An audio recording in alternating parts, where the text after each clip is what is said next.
नमस्कार मित्रांनो. तर हे आपण खुडूक कोंबडी बसवली होती. म्हणजे ह्या कोंबडीने स्वतः अंडे घातलेले आहेत 7 आणि त्याच्यावरती ती खुडूक बसली होती कोंबडी. तर तिचे आता आपण 21 दिवसानंतर बघतोय तिचे हे 7 अंड्यामधील पिल्ले निघलेले आहेत. ही अंडी तिने स्वतः घातलेली आहेत. तर हे तिची 7 पिल्ली निघलेली आहेत, हे तुम्ही बघू शकता. तर ही कोंबडी आपल्याला एका शेडमध्ये बसली होती आणि तिथं तिने अंडे घातलेली. तर तिने हे पिल्ले काढलेले आहेत. आपण तिला ह्या शेडमध्ये ठेवलं होतं नंतर. तर हे तिने स्वतः अंडे घालून आता पिल्ली काढलेले आहेत. तर हे असते असे गावरान कोंबडी. तर मित्रांनो, तुमच्या फार्मवर कसं पिल्ल्यांचं नियोजन आहे ते आम्हाला कमेंटमध्ये नक्की सांगा. आणि ही कोंबडी आपण आता मोकळे सोडलेली आहे.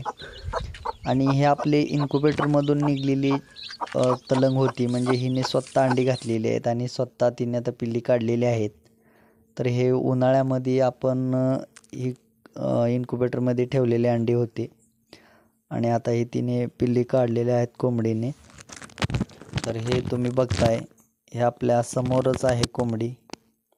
ते बघा कशी करते. आपण त्या पिल्लांना पकडतोय. अगर तुम हार गए तो जीरो से शुरू करने वाले को हारने का डर नहीं होता।